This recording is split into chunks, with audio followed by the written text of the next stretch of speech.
Hi guys, so this is a kind of a review from the Qatar opening round of the MotoGP 2012, and it was a good day to be Spanish because, as I'm sure you all probably know by now, Vinales won the Moto3, Marquez the Moto2, and Lorenzo the main class. So we'll just get on to, well, first of all I'm going to talk about the overtake of the race, which is coming up at the first turn. If you keep your eye on Lorenzo, you'll see what I'm talking about. So with Pedrosa here, if you look at him, he got an unbelievable start, very impressive. But if you keep your eye on Lorenzo, both Hondas are in front of him. He lets off the brakes and goes around the two of them. So I thought that was really impressive. But okay, let's talk about the performances of first to third. Lorenzo, what can you say about the guy? He's really, really consistent. Did he deserve the win? It's hard to say, but in my opinion, no. But I'll get to that in a minute. Lorenzo, yeah, he's really consistent. He doesn't make mistakes. He's pretty much guaranteed a podium every time he goes out this season, unless he makes, a mistake, which is rare.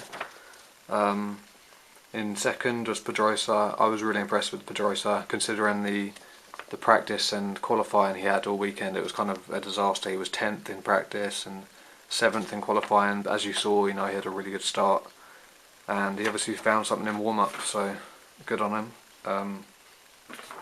Stoner.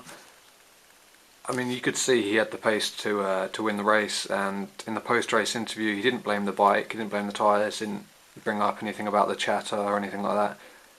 He put the blame on himself.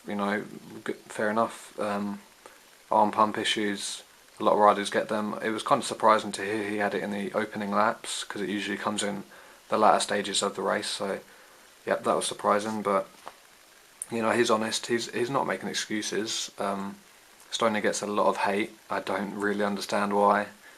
All these riders deserve respect, whether or not you like them. But that's just my opinion. But just like last season, a bad day for Stoner is a third place, the last position on the podium. So, and that's essentially what's going to count in the championship: consistency.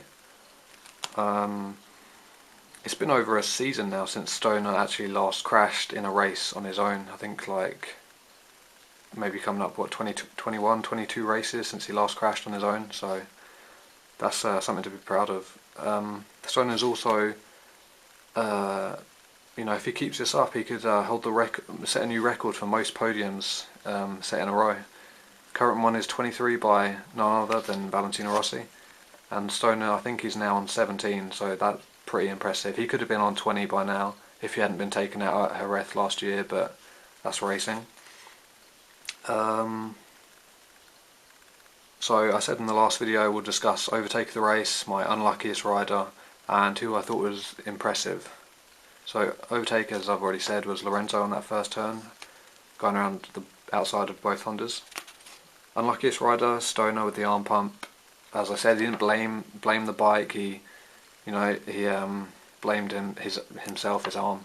But he said, and that's kind of got to be scary for Lorenzo. He said, actually, just here you'll see how quick he was on this corner. Yeah, unreal. That's got to do with the traction control and turning it down and just using the least electronics out of all the fields. So I was really impressed with that. Stoner said in the post-race interview he's really happy with how things went, which I was surprised. I thought he'd be a bit downhearted, a bit miserable, which is fair enough because he led the majority of the race. But he said he's really happy, and the only thing that let him down was the arm pump. So he's obviously thought he could have won it, so fair enough to him. And definitely going to be dangerous for the rest of the season. This bit here was pretty exciting. The onboard shot was just insane, really good. Yeah, okay, good to overtake there. The riders I thought were impressive was Stefan Bradl, Cal Crutchlow and Nicky Hayden. Bradl 6th position for the majority of the race, great, good for him. Cal Crutchlow 4th, I didn't expect him to be able to stick in that kind of pace, but no, he did, so fair enough to him. And Hayden, the leading Ducati, and that brings me on to Rossi.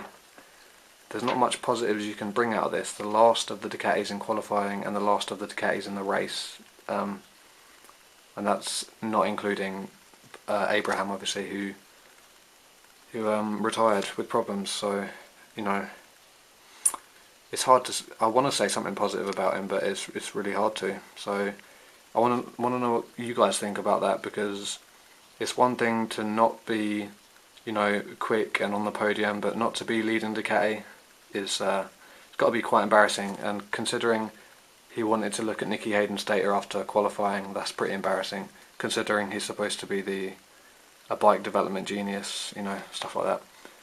I'm just going to end this video by asking two questions. What's your view on Rossi at the moment, and what do you think about the Marquez overtake on Thomas Luthi? Alright guys, so let me know, and let me know what you thought of the race and the races in general. Alright, thanks guys, bye.